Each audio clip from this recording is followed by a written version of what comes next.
To when I was a child, I think the entrepreneur vein is just something I was born with. I was trying to invent products at that point, and I would go to my mom and say, hey mom, can you help me get a patent? I just started to get into more and more businesses as a teenager. Not necessarily all of them legal businesses. I started selling a little weed as a kid. They take their business skills to a different kind of industry, but that ended up getting me in a little bit of trouble, and I ended up getting kicked out of high school because of it. I'm that guy that, got expelled from high school and got expelled from college, so. I had a .71 my first semester at Clemson. Is that even possible? I think you were majoring in parties and girls. Yeah, majoring in boobs and boobs and beer. And beer. Hardest part of ending is starting again. You're listening to the Radcast.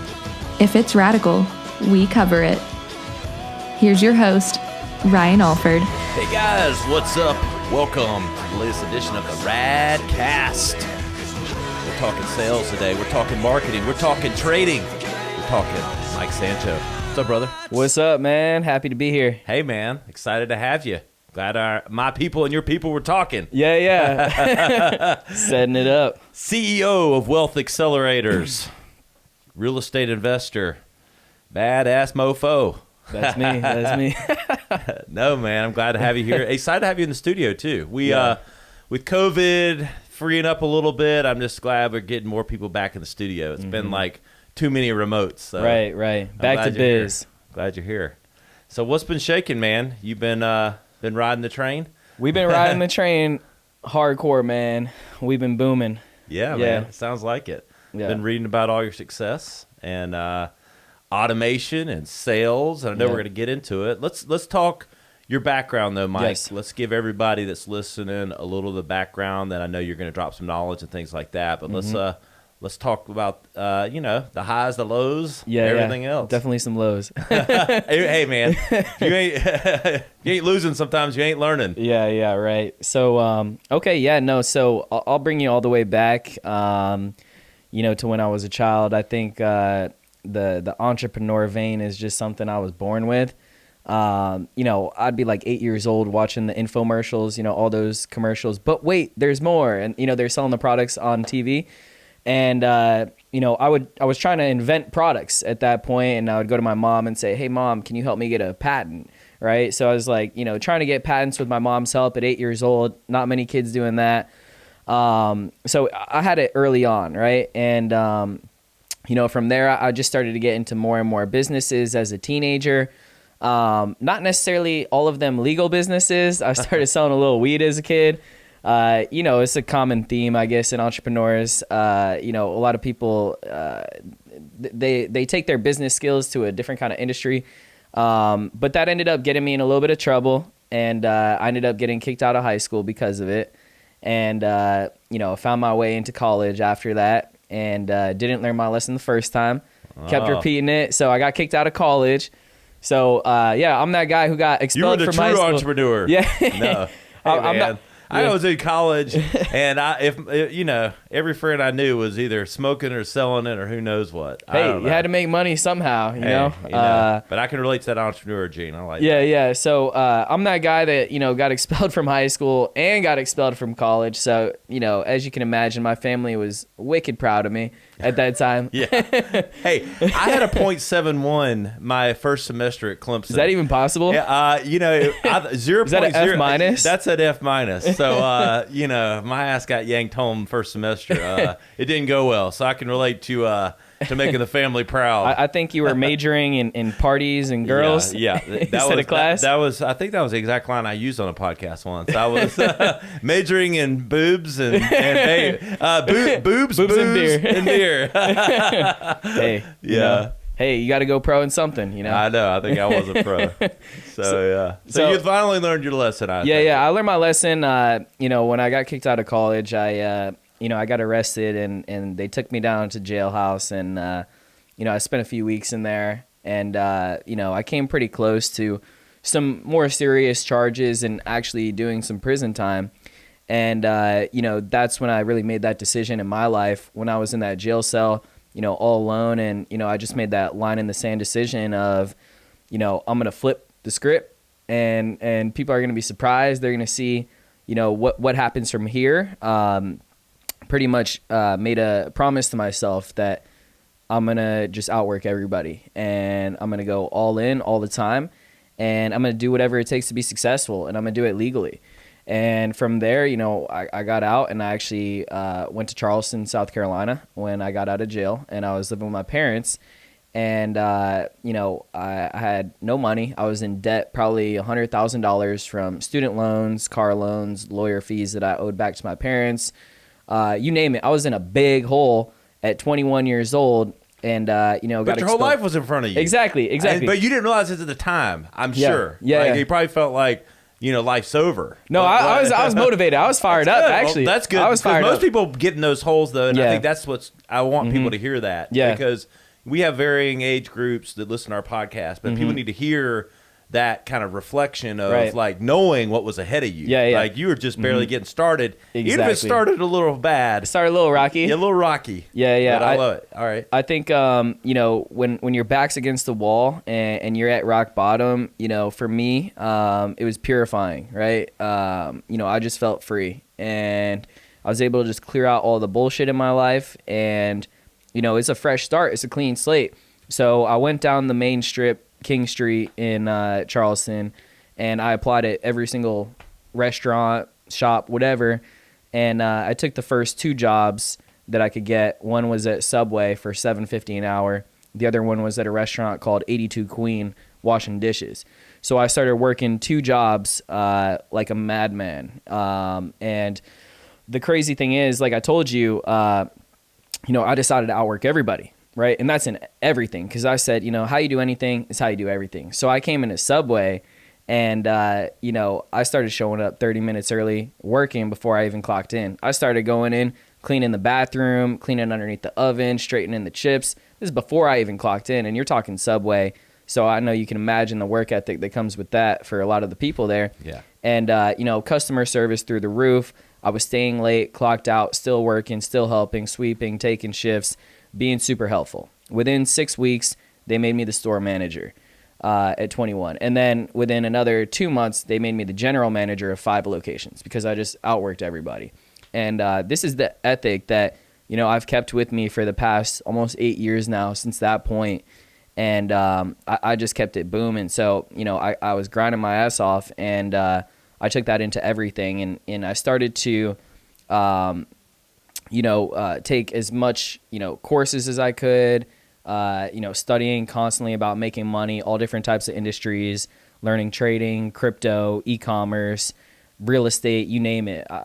Course after course after course. There was no break. I shut the TV off. I just went all in. And then at that point, I tried to quit my jobs to go full-time into entrepreneurship, which was also a rocky road. The first thing I was doing was real estate investing, so I was doing wholesaling. So I started flipping properties, ultimately ended up going broke with that. I didn't have enough resources at the time, and pretty much I went on this cycle of quitting my jobs to go full-time into entrepreneurship, losing all my money, failing, and having to go back to work another job. And I repeated that cycle for 4 times before I finally got fully free. I hear that story a lot. Especially, and I see it a lot, especially kind of in this realm of you take a course, you learn something. There's a lot of course junkies out there, and they learn things, but they can't translate it to, not necessarily action, because you're a motivated guy, but they don't translate it to success. Well, I don't know if you figured out why that is. Well, I think it's part about, you know, figuring out what you want to do and where you want to fall in line with, because, you know, for me, you know, the goal with taking the courses was never, you know, I'm going to take this one course. It's the end all be all. This is the business I'm going to do. For me, it was like, I just want to learn everything that I possibly can about business, every skill set I can learn. Because there is value in a lot of these courses. There's little golden nuggets, and, you know, even if I learned just that one nugget from that whole course, it was worth, you know, the couple grand that I put into it. And then, you know, you just got to get out there and start swinging. And, you know, I believe that, you know, nothing is really a loss or a failure. Really, it's just a lesson. And, you know, you just keep barreling forward. But for me, I was just so anxious to get out of there because I hated Subway so bad that I kept I kept making that jump prematurely to get out. And then like after Subway, you know, same thing. I went to work at Lowe's, you know, serving at an Italian restaurant. I worked at like an arcade, you know, all different types of crap jobs that I hated. I will say this. I think every person should have to wash dishes at some point. I washed dishes when it was my first job. I was 15, and it was a meat and 3 place. Yeah. And I would have to scrub the macaroni dishes. Like, builds character. That builds some grit. Let me tell you. It builds grit on your fingers and then in your mind. Yeah. You could, I was like, I could do anything. If I could wash, because they'd stack up, you know, like, you know, I'm a tall dude, but it'd be taller than me. I'm like, oh, God, looking at that mound of dishes. Yeah. But I do think like everybody should have to wash dishes. I think you're right. And people would laugh at me because I'd be there washing the dishes, scrubbing the shit out of them. Like, yeah, I'm be a millionaire. They were like, okay, dude. Yeah. Hey, look at you now. Yeah. So when did the first? What was like? You had the trial, the start and stop. Yeah. What was the first? If you call it a single, a double, a triple, what was it? What was the first one? The first, like double, triple, or home run that I kind of hit was in network marketing. Because I've been in that industry since 19. I got introduced to it at a young age, and that kind of sparked the mindset for me of business. Because it opened up a whole new world to me where, you know, you don't have to do the 40 hours a week for 40 years, try and retire off 40% of your income. It was like, okay, there's another path to this. And that kind of opened me up from like, okay, selling weed to, oh, I can become a real businessman. And like, it's like the same thing, but just one's legal. One, you don't go to jail. One, everyone applauds you, right? So some of the same skill sets though. Yeah, it's a lot of the same skill sets, which is incredible. But so it took me a good 6-7 years in that industry before I broke through and I hit my first 6-figure income. So I started doing $25K a month in residual income in a company.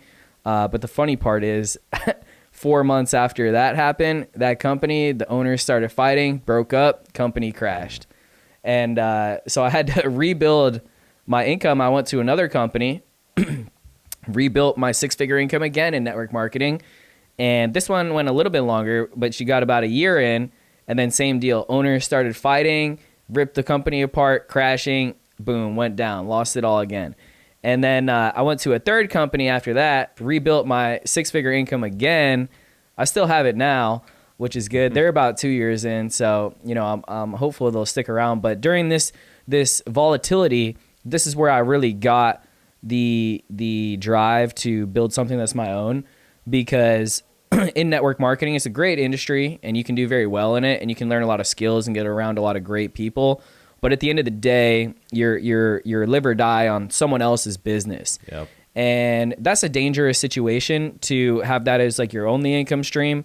So this is where I really got into diversification in different industries, lots of different investments. And this is where we ended up founding Wealth Accelerators, which I founded in 2019. Okay, that's cool. And I had Alex Morton on a few weeks ago. Yes. And big into network marketing. Yep. There's a stigma with network marketing. Yeah, there definitely is. And I've never I'm kind of one of those that I never hate on anybody's game. Right. Like, it's like, look, there's people smarter than me figuring things out, making a lot of money, doing a lot of things. Yeah. But I've always been like, I never really understood the stigma, but it was there. I mean, what do you think that's about? I think I'll tell you what it is right now. It's that network marketing it's a business built for average people. Okay. So when you have a business that's built for average people, what are 97% of them going to do? Zero. Yeah. They're going to do nothing. And then they're going to turn around, they're going to bash the industry, and they're going to point the finger because they have no self-accountability. And that's really where that stigma is. And then the pyramid scheme things, comes from.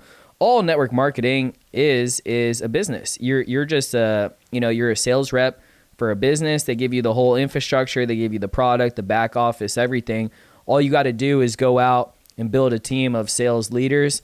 And that's all it is. You're building sales teams. All I ever saw was a commission structure. Like everyone puts a stigma on it. I'm like, and I'd read about it, and I understand it now. I've had guests that talked about it, and I haven't personally.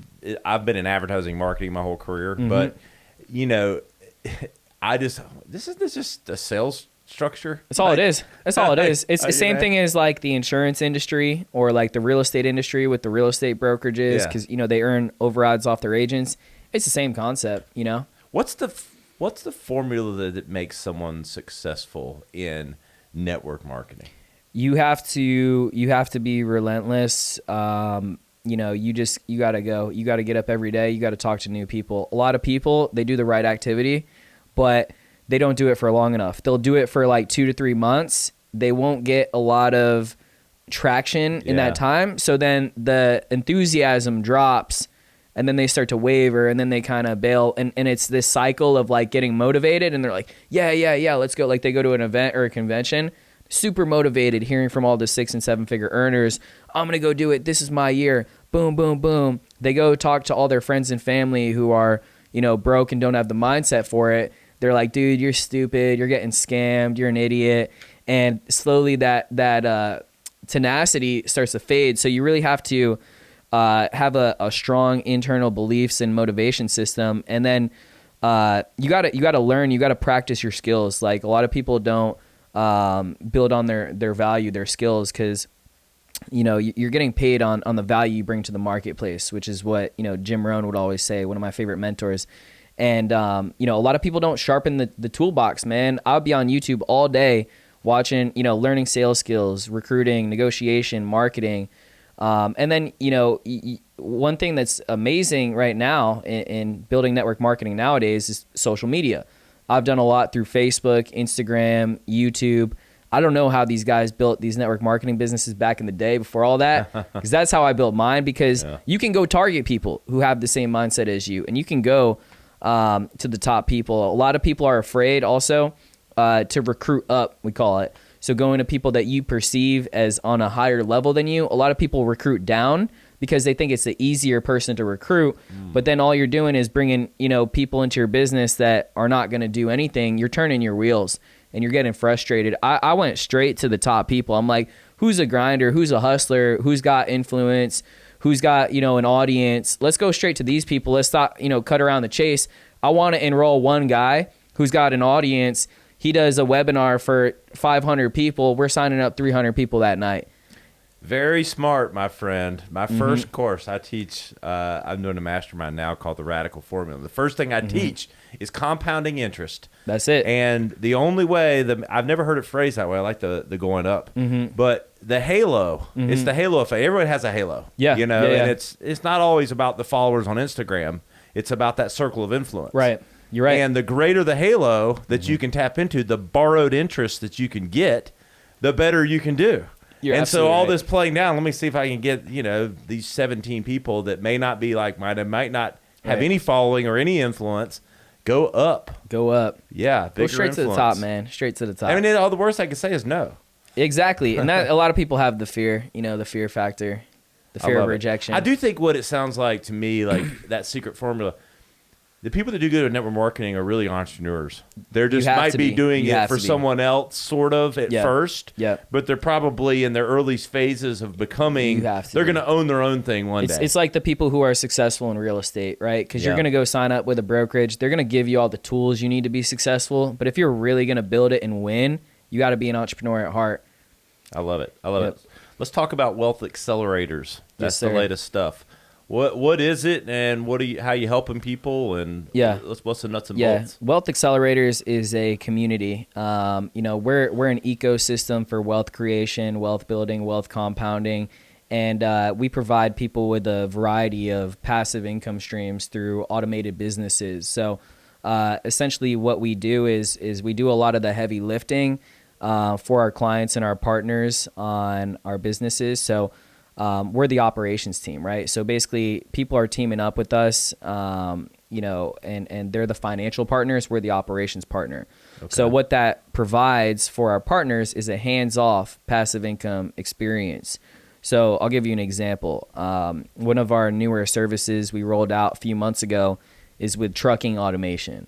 Okay, trucking, fantastic industry, the freight business, logistics, Unless been you're in around Canada. for a long time. Unless you're in Canada, they're Which mad. I respect They're the hell pissed out off. of them, but they're mad. I'd be pissed off too if I know. lived in Canada right Shit, now. I can't imagine. Yeah, Yeah. So Get off my lawn, yeah. They, the logistics and freight business, trucking, it's the backbone of the economy. If you really think about it, nothing really works without trucking. And, so we've been in this space for the past couple of years. We started building a pilot program and running some trucks out of Chicago. That's where our trucking headquarters is. And we opened up the service a few months ago.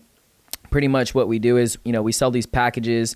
Right now we sell them for $75,000. We do a 50-50 split on the profit. So what that does is we take that capital. It's like the startup capital for the business. We're going to go get a truck. We're going to staff it with a driver, do all the registrations, inspections, maintenance, and then we're going to put the truck on the road and broker the freight for them. So we're teaming up, right? We're teaming up with the clients. They're helping us scale a fleet faster, and we're helping them gain passive income. So it's a team business. It's a win-win for everybody all around, and it's a really unique model. And we also do this in a couple other industries right now. We do this in Amazon with FBA. So we do, wholesale distribution. We do Facebook shops. That's drop shipping. We also do YouTube automation. So we build these YouTube channels for clients. Right now we're building the YouTube Shorts channels, which are really popular on YouTube. And we have a couple other models that are in the pipeline that we got coming, with real estate. One that I'm really excited about, which is the Metaverse automation.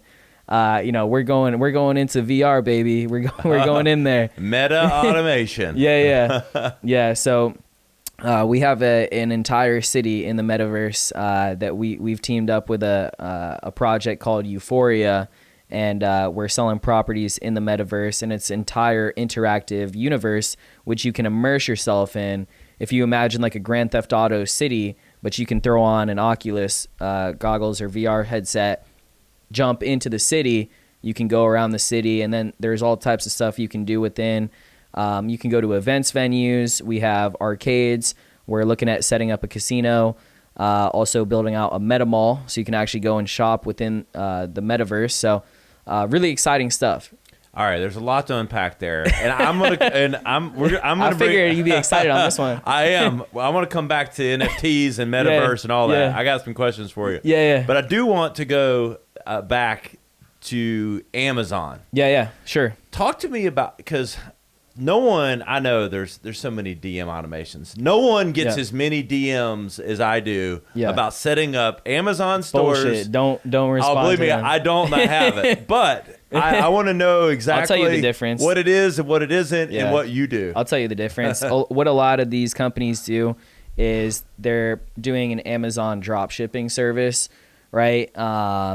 Because they're charging a large upfront fee. So they have the same model as us, but we do wholesale, which is a real model of purchasing products in bulk, reselling. We have warehouses in Clearwater, Florida.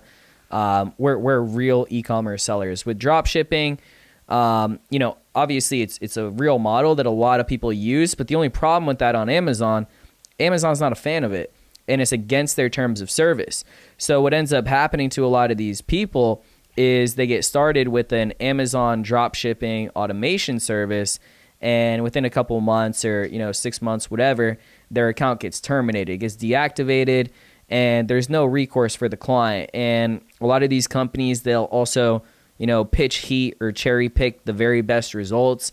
Here's this one store out of 200 people that's doing $100,000 a month in sales, and they try to show you that. And I mean, yes, there are drop shippers on Amazon that it's still working for, because you have a huge platform with over 4 million sellers. So there are people drop shipping, but the risk of a new account coming on Amazon right now and drop shipping, they're too smart with their algorithm. Amazon's AI is probably going to pick up on it, kick you out. The ones that they kind of tolerate it for are, the aged accounts, people who've been on there for a while. But I'll tell you this, Amazon is very smart in how they scale their business, because in the beginning, they were pretty open, like let everyone drop ship, come on. do all your daisy chain of products all throughout the internet. And, they used that money for like 15 years or so, 20 years. And what they did was they invested into the ground game, into the distribution network with the warehouses, because they've always wanted to support the infrastructure for third-party wholesale sellers, which is real e-com with real products. So with what we do, we're wholesale sellers. We go buy in bulk from distributors, manufacturers, other wholesalers. We get it sent to our warehouses. We repackage them for retail distribution, and then we send them into Amazon. So that's called FBA, Fulfilled by Amazon. That's how Amazon wants you to sell, and that's what we do. So can you make enough margin on that? Like, is it there? Yeah, like, the margin's there because Amazon gets their 15-20%. Right. You got to repackage. You buy it wholesale to sell retail, but you can still make money. You make money because we're going up the food chain. So just like every brick and mortar retail store, how they go buy wholesale and resell for retail, we do the same thing. It's like if you went to Costco or Sam's Club, you buy 100 ketchup bottles or whatever, you're getting it for a lower cost per unit. So when you sell wholesale, it actually does have that room. You got we make sometimes 60, 80, 100% margins on our products, but drop shipping, again, on Amazon, you have really thin margins. You have like a 10% or less margin. Yep. Mm-hmm. All right. So you got to sell a lot. You got to sell a lot. Yeah. You got to have money, and wholesale is a cash business. So, you got to pay to play, right? If you want to be a wholesaler, you really got to come in 50, 100K for a budget. So it's not for someone who doesn't have much capital and they're just looking to get started in business. Probably another business would be better for them. How do you have to know what products to sell? That's what I think. I mean, so like what the hot stuff, it just seems like, how do you not end up with, a warehouse full of ironing boards or whatever? That's a good question. We definitely have to do our research. With what we sell, we only sell stuff that's already proven. So if it's selling 10, 20,000 units a month on Amazon, we'll look at it. If it's something that has no sales or it's not proven, we're not even going to touch it. So that's why we do a lot of general wholesale. We do like lawn and garden stuff, kitchen, toys and games. We actually sell a lot of video games. Pretty basic stuff that, people are going to keep buying over and over again. All right. There we go. Amazon unmasked. How to sell. Don't do drop shipping. Yeah. I had a feeling it was a scam. Yeah. Don't waste your time on that. Yeah. How do you YouTube? We're getting back. I'm bringing us closer and closer to the metaverse. Yes. Amazon to YouTube. Yeah. How do you get successful on YouTube? Like YouTube. There's so much stuff on YouTube. Right. It's like even our channel. Like we've blown up on everything, and we've kind of made a dent in YouTube, but not really. Like with the Radcast, like it's just like it's there. We got some audience. We got 3,000 or 4,000 subscribers, but nothing like our other platforms. Yeah, YouTube can be challenging. The model that we've taken with it is with the shorts model, which has proven to be much easier for us than cash cow model, which is another type of model. Yeah. Because with the shorts model, YouTube is basically looking at the landscape of, all these different platforms and what's hot right now. And what's hot right now is the short viral videos, these reels, these TikToks, these, you name it. So YouTube Shorts is basically what they launched to promo these like short viral videos because they want to play in this space. So the algorithm loves these types of videos. So what we do is we just partner with influencers on TikTok mainly, and we use their content. So we get their permission to post it to our channels on YouTube for the YouTube Shorts model. And YouTube's algo promotes these channels, so they're able to grow pretty quickly. But these channels we're monetizing a little differently. We're not actually earning on YouTube. We're earning off of YouTube. We're selling business sponsorship packages where we'll promote people's businesses on a handful of our channels. So let's say, for $1,000 a month or $2,000 a month, they'll pay us and we'll promote them across so many of our channels. And that's how we're getting paid. Because like if you are growing, the other style, you definitely have to be really consistent with your content, and it can take a lot. It's inconsistent, right? Especially if you're running a lot of channels. So that's where the shorts model is really great for us because it is pretty consistent, and we're working directly with influencers who already have proven viral content. And since we're partnered with them, they're not coming for us for any copyright strikes or anything like that. Yep. I love it. It's essentially TikTok, right? Yeah. I mean, yeah. but for YouTube. Exactly. Yeah. Yep. And I mean, everything is, Reels blowing up. Like, it seems like with all our clients, like between TikTok and Reels, that's where you get the organic reach. And it sounds like, and we've done a little bit of the YouTube shorts, but there's so many channels now, man. So many. It's so many. It's crazy. Yeah. All right. Metaverse. Talk to me. Is this a we do a rad or fad section. I kind of want to just start it right now. Like, is it here to stay? It's got to be, right? Oh, it's here to stay. My kids are playing Roblox baby. all day. It's here to stay, man. It's the next level of gaming. That's all the Metaverse is. You look at the kids these days, and, even when I was a kid, you could game all day, all night. And that's all it is. Now you're just immersing yourself within the game environment. It's a 360 gameplay. And now with the Metaverse, they're bringing real world economics into the virtual reality land. So, this is, obviously you've seen Facebook, they changed their whole name to Meta. So I think they're pretty bullish on it. But, from what I know in the space, and I've been a crypto nerd for the past like 6 years or so. I'm a huge crypto guy. And the crypto community is major bullish on Metaverse. So I think that's the move. Whether you're going to adopt it yourself and go in yourself, or you're just going to invest in it, it's the move.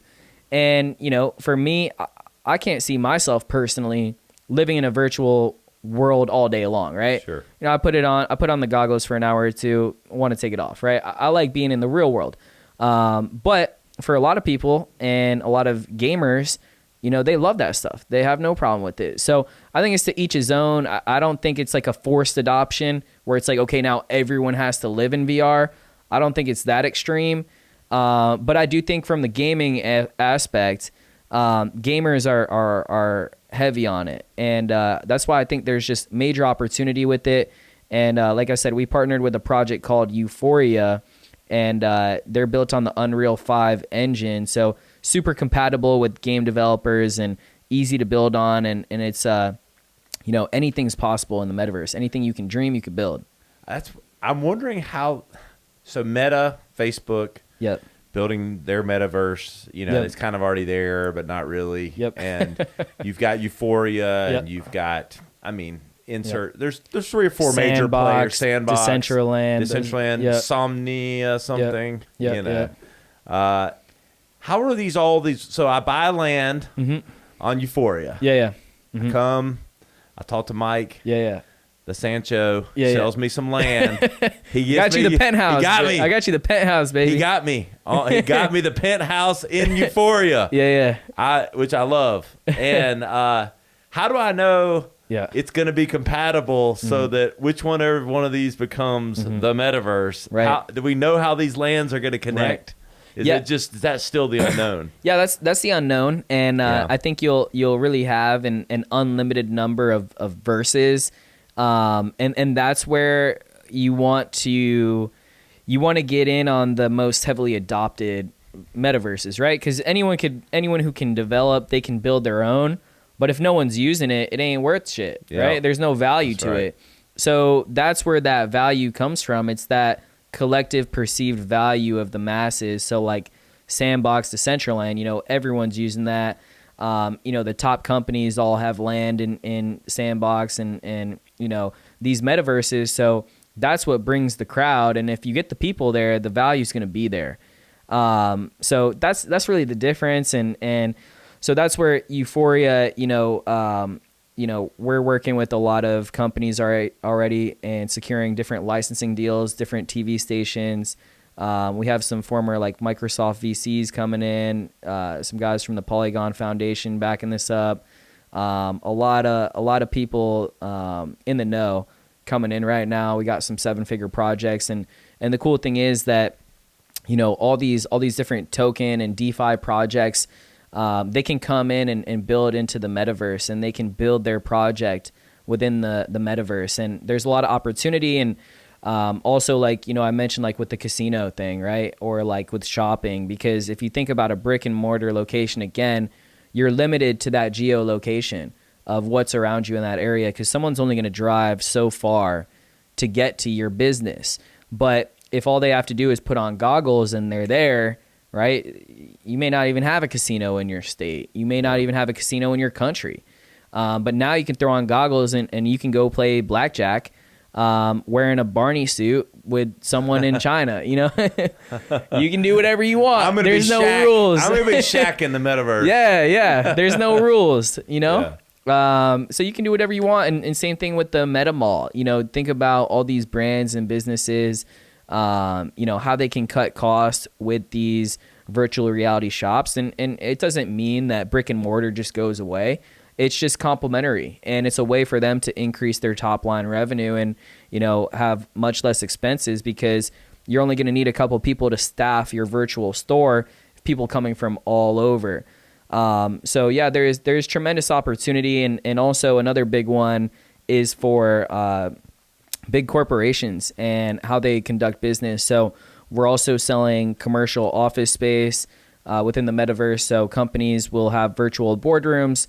They can just pop in and do their business and walk around their office and, do their thing. So, it's exciting and, it's scary at the same time, but, we'll see how this thing goes. I love it. I do see the practical use of the office thing. I think, especially with people working from home more and more, I think that's probably one of the more first practical uses that's going on is, right. Getting people, like leveraging it in that way. And there's been fatigue with like Zoom calls and everything else. Exactly. So. And on the Zoom, it's not as interactive. You can just be there, with your pants off and your screen off, and you're petting the cat, you're cooking a hamburger in the background. You're not even paying attention.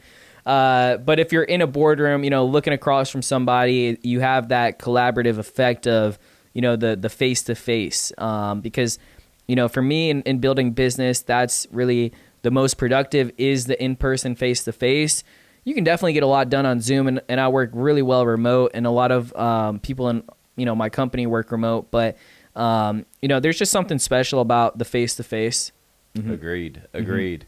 Let's talk NFTs, non-fungible tokens, unreplaceable or irreplaceable tokens. Yes, it's kind of what it means, right? Yeah. Essentially.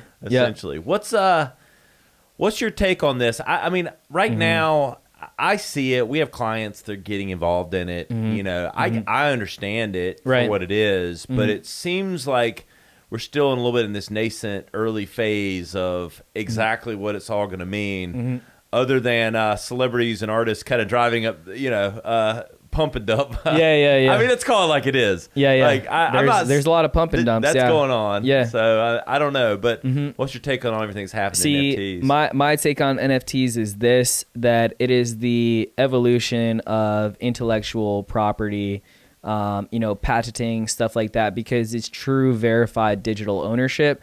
So yes, there's a lot of volatility and craziness happening, and people pumping pointless projects just to make a quick buck. But for the real projects and the real communities, I think that NFTs are massive on in a number of ways. And I think obviously you have the collectibles side.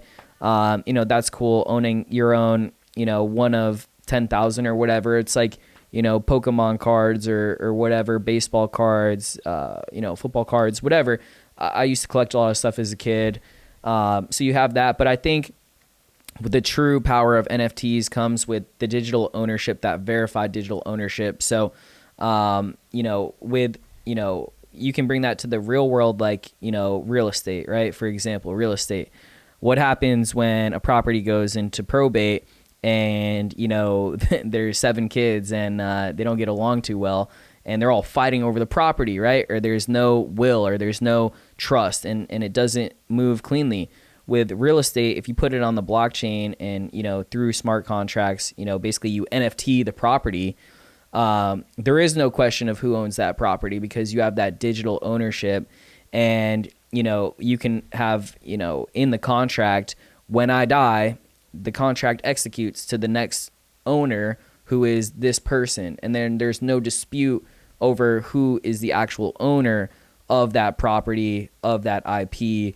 So I think that's more so where this is going with NFTs, and that's where I see the real intrinsic value in it. Yeah, that's interesting. I hadn't thought about it with. I've heard about it, but I hadn't thought about it to that level with kind of whether it's patents Right. or other physical things, kind of becoming that digital paper trail, so to speak. Yep, exactly. Of exactly that record, which because you have it now, but you know, a paper document that you upload to Google Drive, like how real is that? It even blows my mind now because I'm thinking about it. We started our production company and we were doing, setting up different corps and things like that. And I'm like having people to sign stuff. And I'm like, they're just signing with a pen right here and it's their signature, but this is really going to hold up. Like I guess it would. Contracts have held up. For I think that all the time signing contracts. I'm like, just this little signature. That's really guaranteeing that I'm gonna. And you intend to fulfill it, but of course. But it blows my mind. Yeah. The art thing is just interesting. All the apes. The bored apes. Why's it got to be apes? Mutant apes. I don't know. First one. I mean, I hear Gary Vee. I mean, he's been the vocal outcry for the NFTs. But I think he's playing the long game too with it. Yep. He understands a lot of what you just described, and that's I can get down that language. The short term things just kind of drive me crazy. Yeah, it's the short term hype, and obviously, because it's like they're selling these JPEGs of the apes that are going for people are buying them for $1 million, and you're like, okay, well, where's the value from that? But I mean, the collective perception is that they have this amount of value, so someone's paying for that versus what they could buy for a mansion or a Lamborghini. It does seem like though that the values in the near term, if you think about like baseball cards or like other things, collectibles. Over time they go from 0 to 100 miles an hour. Over 20 years or whatever. But now, like everything else, the instant gratification, things that are worth 5,000 going to $1 million, it's happening like that. Now, so I'm like, are we taking all the value that could be, or are they really going to be worth $50 million in 10 years? I don't know. Right. But, it's I don't like hate the wave. Like, I respect the hell out of it. People that are making money on it. No, it's crazy. It's just I don't. Where you dip your toe in. And the thing too is that a lot of that stuff is highlighted, these projects that do blow up like that, but the majority of projects, they go like this. You're gonna they're gonna release their collection, you're gonna buy their NFTs, and that's it. They don't do anything moving forward. Project is dead and no one else is buying them. You're just sitting on a bag. But you never know, in the future, 20 years from now, this collection may be sparked and people are like, wow, we really like these things. It's kind of interesting how human behavior is and how we like set value to these strange things. It's kind of like what's popular. Everyone's like, yeah, that, like, let's do it. Yeah. But it's like, it doesn't make sense logically. It's more of an emotional type of thing. But it is very interesting. As we close out, Mike, what do we want people to know about Mike Sancho? I mean, you kind of told it. I love I wouldn't even call it rags to riches. It's more like the life lessons and the, like overcoming adversity. I love that part of the story. I think people are going to get a lot from that. But, what do you want to leave people with? I want to leave people with, for me and for Wealth Accelerators as well, we're about helping people. I have a huge passion for helping people just because I've been through so much shit in my life and I know what it's like to be in the dumps. I know what it's like for nobody to believe in you, everyone to turn their back on you, and just feel like you're alone in this big world. And I want to be your hand up. Let me pull you up. Let me help you out. Let me give you some connections, get you in my network. Let's build you some businesses, some passive income. Let's get you some freedom. Let's help you build a good life so you can do what you want on a full-time basis, doing the things that you love. And that's really what we're all about. We're building an ecosystem of like-minded people that are pushing things forward. They want to have a good life, and they want to have, they want to create real change, and they want to help people. So I would say that's it. And if you guys are interested in checking out our community, we actually have a big convention event coming up this June. We have a 2-day convention event. We have some real cool speakers we're locking in. Marcus Lemonis, Kevin Harrington, Damon John, Elena Cardone, Roland Frazier. It's going to be a blast. So that's it. I mean, we love people. We want to help you. And also, if you have value to bring, we want to work with you. We want to help blow up your business and help you out. I love it. Mike Sancho. Elena Cardone's awesome. Had her on the Radcast. Really? Last month. She was episode 2. Her and Grant, back to back. Nice. Good peeps. Nice. Crushing it. Mike Sanchez, where can everybody find Wealth Accelerators and you online? Where can we find you? You guys can find me on Instagram at the Mike Sancho, or also our business page at Wealth Accelerators. You can check out a couple of our websites, automatetrucking.com, wealthaccelerators.fba.com, wealthacceleраторsyt.com, and more coming in the pipeline. But again, Instagram at the Mike Sancho. Watch out for all the scam accounts, because as soon as you follow me, you're going to get followed by like 15 other accounts with my pictures trying to get you to invest in some Bitcoin or crypto shit. Do not send any money. I will never DM you asking for money. Do not send any money. No. At the Mike Sancho is the real one. Instagram, get me verified. I'm waiting on that. And then at Wealth Accelerators. All good. The Mike Sancho on Instagram. Appreciate you coming on, brother. Yes, sir. Thank you for having me. Love your story. Thank you. Hey, guys, you know where to find us. We're at theradcast.com. Search for Mike Sancho. You'll find all of today's highlight clips. You know where I'm at. I'm Ryan Alford on all the platforms. TikTok, Instagram, YouTube. You know where to find me. We'll see you next time on the Radcast.